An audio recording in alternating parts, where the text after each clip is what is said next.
Hello, I'm here with Anne Milton, who is the Member of Parliament for Guildford and the Parliamentary Under-Secretary of State for Health. You have been in Parliament since 2005. How do you feel times have changed in regards to women being equally represented in Parliament? I think times changed a lot, actually. It's not only the numbers of women in the Conservative Party that's gone up. We've gone from 17 odd to 49, which is fantastic. But I think the attitude has changed a lot to women, not just within the party, but in Parliament itself. And it's great. And it's great to see so many women with such a wide variety of backgrounds and so many different ages. Brilliant. And you have a very strong background in the NHS, as you trained as a nurse at St Bartholomew's Hospital in London. And then you went on to work for the NHS for 25 years around about. And you have a lot of experience in many areas throughout. How do you feel that this has helped you have a better perspective of the demands in the UK in the health system? I think it's great if you've done something before you go into politics. And you know, I would tend to give the advice to people that they should go and do something else first and come into politics later in life. This has recently got me into some trouble in the press with journalists suggesting that I thought David Cameron and Nick Clegg were too young. It's not that. It's just that I think that you bring something different. And what we want in Parliament is people from a wide variety of backgrounds.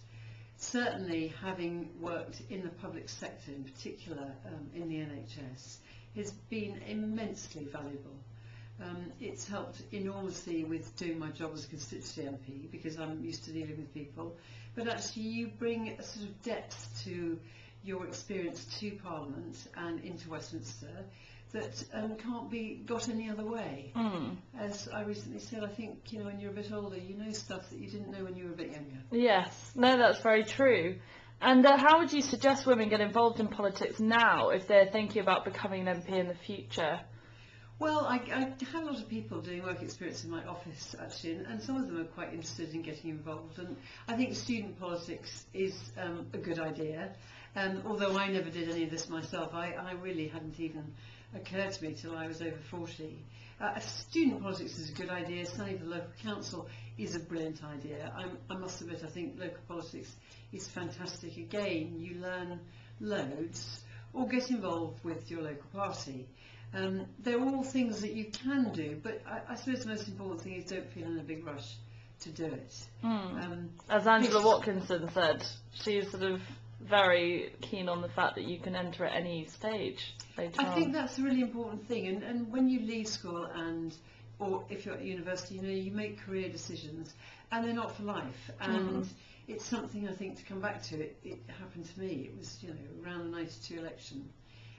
There I was, having worked in the NHS, and the story of why I moved from one of the most highly respected professions, i.e. nursing, into one of the least respected professions, i.e. politics, is a long one, but it was actually that I felt that people like me weren't well represented in Parliament, and that was me as a woman, me as a nurse, me with a public sector background, and I guess in a way people who were just living their lives, bringing up a couple of kids, you know, struggling with the sort of things that most people do struggle with. Yeah. And what is the reality of being an MP? I mean, obviously you've had a very strong background in a removed part of work in terms of away from politics, and then obviously it must have been sort of a shock or a surprise. It is. I think the useful thing, if you haven't spent years in politics, is that you don't know anything, and you know you don't know anything, so you always ask people. So you can end up knowing more than people who think they know lots in the first place, if you're following me. I think it is quite a change, and I think you do need some support from your family. I don't think it's a job for an individual on their own. You need that family support. I always liken it a bit to being a local vicar, actually. Interesting. You know, you're part of the community, and of course it varies depending on where your constituency is. I'm lucky because my constituency is in Guildford, which is just 33 miles away from Westminster, so I can go up and down more easily than I could do, say, if I was representing a northern seat or somewhere that was a long way from London for whatever reason. But it's a change, but gosh, what an opportunity. Fantastic. Yeah. Brilliant. And from your experience, what are the benefits of having more women in Parliament? Well, I think it's not just about women. I know this is about women. I think it's about a wide variety of people. Mm-hmm. I think women do things differently. I think that they adopt different strategies to make their point. I think they adopt different strategies to get their point across. And I think what women do for Parliament is they add that feminine touch that Parliament needs. Brilliant. And finally, are we far off from seeing our next female party leader? Oh, I mean, I would think to suggest that we were anywhere close to seeing the next female party leader would be a career-limiting move.